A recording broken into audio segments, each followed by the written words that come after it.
10:45 in the east or thereabouts, 7:45 out west. Newsmax continuing coverage of America Votes 2016 rolls on.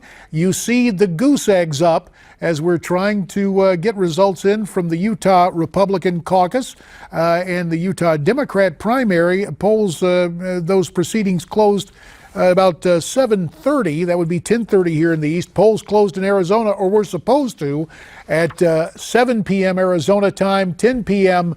East Coast time. But you see the long lines in the Phoenix area today as people were coming out to exercise the franchise. And as the very astute Newsmax TV political analyst Dick Morris reminded us, when you got long lines, that means late voting and probably late results. We'll continue to monitor the results. And while we're waiting for numbers, let's begin our discussion. And let's go back out to Arizona, my old stomping grounds, where we're pleased to be joined by the editor-in-chief of Politistick.com, Jennifer Burke.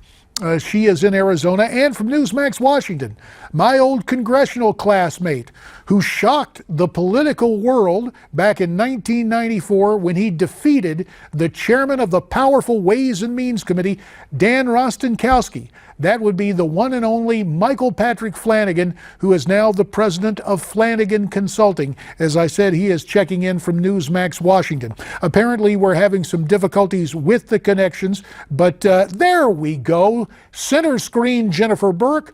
On the right side of things, Michael Patrick Flanagan. Ladies first. Jen, give us your eyewitness account of what was happening in the East Valley today. Oh, yeah, JD, I can attest to the fact that the lines were very, very long.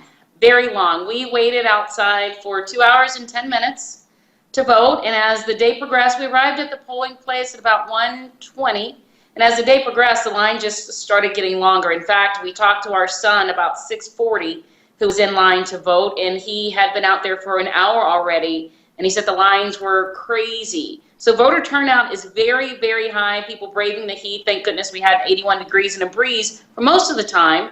But we'll see what happens in regards to who actually these people were turning out to vote for. I live in the most conservative city, as deemed by many in the area. So I would venture to say that it was a high Republican voter turnout.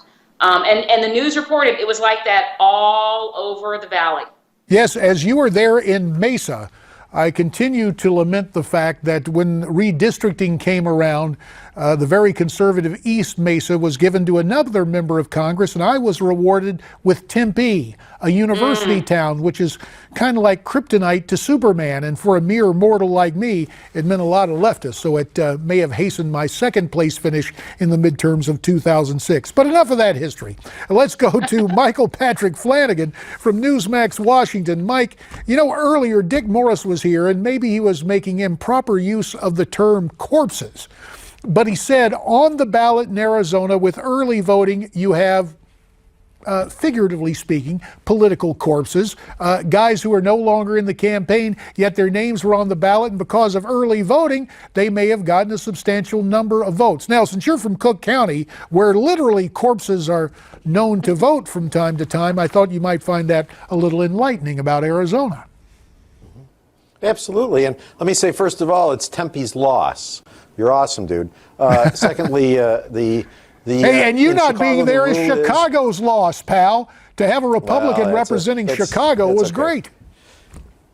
The rule is the dead vote once, the living vote twice, and if you're living there, you get 3 votes. That's just the general rule of thumb. I think that the interchange between you and Dick about the early voting was best. Dick's right. The machine does utilize the early time to get its work done, but it's been getting its work done in a single 12-hour voting period for years, and it doesn't need any help doing that. Early voting is an invitation to fraud, and that's why big blue states love early voting, because I can have the same busload of drunks and winos vote again and again and again and again and again and again and again all over the state, because I don't have to show an ID, I don't have to show anything, I just have to walk in and have a name. And I know the people on there that haven't voted in ages or have already passed on but are still on the rolls, and all I got to do is get a warm body in there to claim the name and cast a ballot. It's been going on in Cook County forever, and early voting is fraught with this, and it's horrible, and it really should be stopped. Fraught with fraud, and that's the Chicago way. What scares me as a guy who used to hold office in Arizona, that early voting, that voting by mail, it is an invitation to fraud. For the here and now, tempered with historical perspective, we're so pleased to welcome in from Northern Virginia, presidential historian Craig Shirley of Shirley and Bannister Public Affairs. Craig, as we take a look at tonight, and we're waiting for results to come in from the Grand Canyon State, I guess it was Mark Twain who said, history does not repeat itself, but it rhymes. Are you picking up any vibes of the past in the here and now as we're waiting for these results from Arizona and Utah?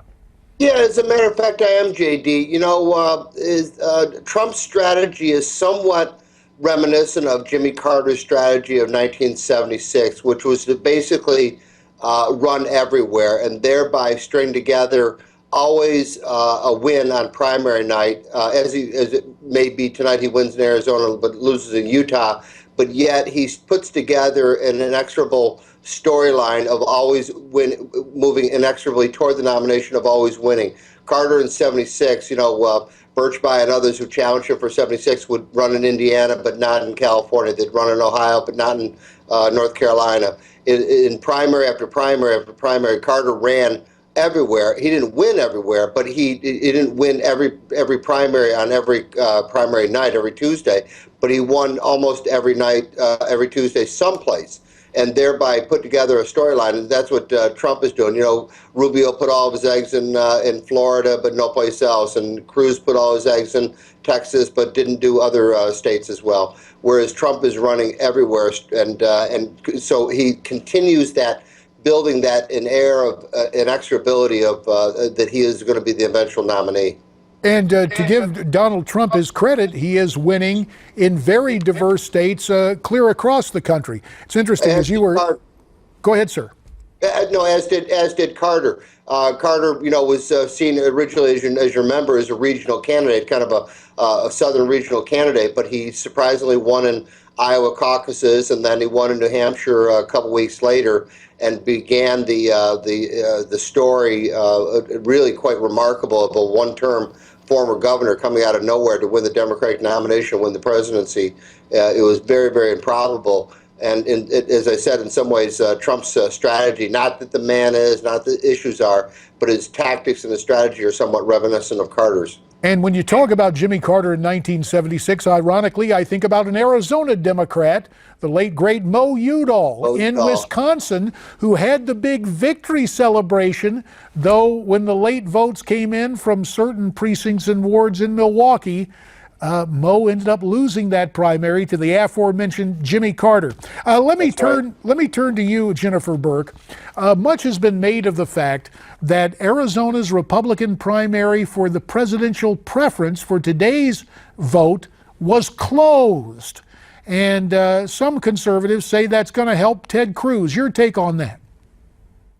You know, perhaps it could. I mean, I was reading, you know, we've lived here for a few years, and you probably know more about it than me, that it was closed, that the people wanted it to be closed. I mean, we've seen in various states people saying Democrats were intentionally crossing the line, and they weren't necessarily going to vote for Trump in the general, but they were voting for him in the primary. I'm frankly glad it was closed. I don't want, if you were an independent, if you were registered as an independent, you could do a provisional ballot.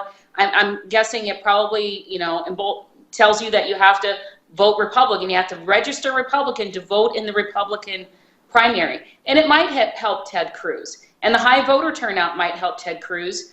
Just like in Trump's way ahead, early voting, just like in Louisiana, Ted Cruz beat him at the ballot box on day of voting. And we'll see if that's the case again today and what those numbers turn out to be, since as of March 11th, 30% of voters in Arizona were undecided. So it'll be very interesting to watch the Arizona race. Michael Patrick Flanagan, the old rule of thumb I used to hear was, if you have undecided voters and you're the incumbent, you better watch out because those late deciders will break 4-1 against you. Does that apply to front runners in a primary in your estimation? Would this hurt Trump? I don't think so. I confess I don't know everything about Arizona that I would hope I would know, but I will say this. the energy involved in the Trump campaign is much higher magnitude than that involved in the Cruz campaign. And so just the people showing up, it's not mandatory to vote, so you got to get out of your house and go vote. My guess is that those long lines are due to Trump, not to Cruz or Kasich. And that, I think, is the reason you're having the late deciders or whoever showing up today rather than having participated in early voting. Is there's a whole bunch of traditionalists like me that vote on election day, even though I could vote early. And I think that's true of a lot of older people. Yeah, well, and you're still a young guy, Michael Patrick Flanagan, but I share that traditionalist notion. And Turn here and show you some gray. That's right. Well, just a little bit, pal, but that's wisdom, not age. All three of you very telegenic. We're going to ask you to stay with us because when I say Newsmax TV's continuing coverage, I mean that literally, because we are still awaiting results from both Arizona and Utah, not to mention Idaho, where the Democrats are holding a caucus tonight. We are going to remain on the air with our coverage, and when the results come in, we will pass those along to you. But what's the purpose of talking about election returns if the election returns haven't come in yet? So we are awaiting those numbers. When we get them, we will in turn bring them to you. We will be back for more invigorating conversation about what we may see tonight and what surprises may be ahead as America Votes 2016. The Arizona primary and Utah caucuses continue here on Newsmax TV. Craig Shirley, Jennifer Burke, and Michael Patrick Flanagan will be back. You stay with us. I'll be looking for you on the other side of the break.